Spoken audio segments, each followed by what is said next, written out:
নমস্কার সবাইকে, আমার মেঘাস ম্যাজিক মোমেন্টে সবাইকে স্বাগত।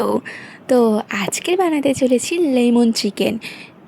কারণ যা গরম পড়েছে এই সময় একদমই ঝাল ঝোল খেতে পছন্দ হচ্ছে না। তো আজকে তাই মাকে মাংস আনতে বলেছিলাম, কারণ লেমন চিকেন করব। তো এখানে মা মাংসগুলো ভালোভাবে ধুয়ে নিয়েছে, আর দেন এখানে আমি মশলা দিয়ে দিয়েছি হলুদ, লঙ্কা, নুন আর টক দই আর সাদা তেল দিয়ে ভালো করে মাংসটা মাখিয়ে নেব না। তার আগে একটু এখানে গন্ধরাজ লেবুর খোসা দিতে হবে, যেটা একদম ভালোভাবে এইভাবে ছুলতে হবে, মানে সাদা অংশটা যাতে না যায়, কারণ ওটা গেলে তেতো হয়ে যাবে। তো যাই হোক, আমি এখানে ভালোভাবে ম্যারিনেট করে রেখে দিয়েছি আধ ঘন্টা। তোমরা চাইলে ফ্রিজেও রেখে দিতে পারো আধ ঘন্টা, বাট আমি নর্মালি রেখেছিলাম। তো এদিন তারপরে কলেও গিয়েছিলাম। তো চলো এবার রেসিপি। কড়াতে সর্ষের তেল আর পেঁয়াজটা ভালোভাবে ভেজে নেওয়ার পর লঙ্কা, আদা, রসুনটা ভালোভাবে কষিয়ে নেব। দেন ভালোভাবে ভাজা ভাজা হয়ে গেলে এখানে আমি টমেটো, নুন, হলুদ, চিনি দিয়ে দিয়েছি। তোমরা চাইলে হলুদটা স্কিপ করতেই পারো, বাট আমি হলুদটা স্কিপ করিনি, কারণ নাহলে মাংসটা সাদা সাদা লাগবে, আর ওরকম সাদা সাদা মাংস দেখতে আমার ভালো লাগে না। দেন ওখানে মশলাও দিয়ে দিয়েছিলাম, মিট মশলা আর একটা কী মশলা ছিল মনে পড়ছে না। তো যাই হোক, ওই মশলাগুলো দিয়ে ভালোভাবে ম্যারিনেট করা চিকেনটা দিয়ে দিয়েছি, দিয়ে ভালো করে কষিয়ে নিয়ে এবার ঢাকা দিয়ে দিয়ে ভালো করে কষবো।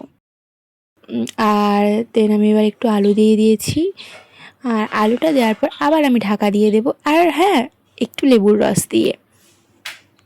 আর এখানে কিন্তু আমি আমার বোন আর আমার জন্য চিকেনটা করছি, মা আর বাপি সব খাবে না বলেছে, কেন জানি না। তো যাই হোক, হয়তো ভেবেছি আমি খুবই বাজে করব।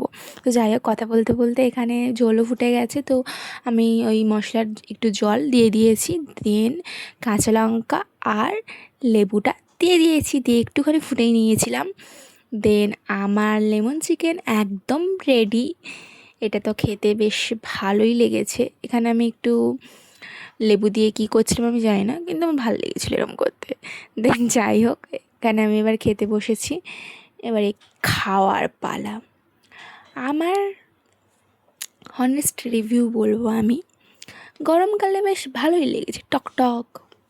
আমার তো ভালো লেগেছে, আর বোনও বললো ভালো লেগেছে। দেন মা আর বাবাকে একটু খেতে বলেছিলাম, আর খেয়েও ছিল অল্প করে। তো দুজনেই বললো ভালো লেগেছে। তো মানে আমার রান্নাটা আজকে সবার একটু ভালোই লেগেছে, এমনিতেও আমি জানি আদি সবারই ভালোই লাগার কথা। তো যাই হোক, এখানে আমি মাংস, লেবু আর শসা পেঁয়াজ দিয়ে খেয়ে নিলাম। দারুণ লেগেছে, দারুণ। দেন ভাত খাওয়ার পর ফ্রিজে দেখলাম আইসক্রিম আছে, বোন ফ্রিজ থেকে আইসক্রিমটা নিয়ে এলো, আমি আর বোন মিলে খেয়ে নিলাম। আর ভিডিও আর রেসিপিটা কেমন লাগলো অবশ্যই কমেন্টে জানিও। টাটা।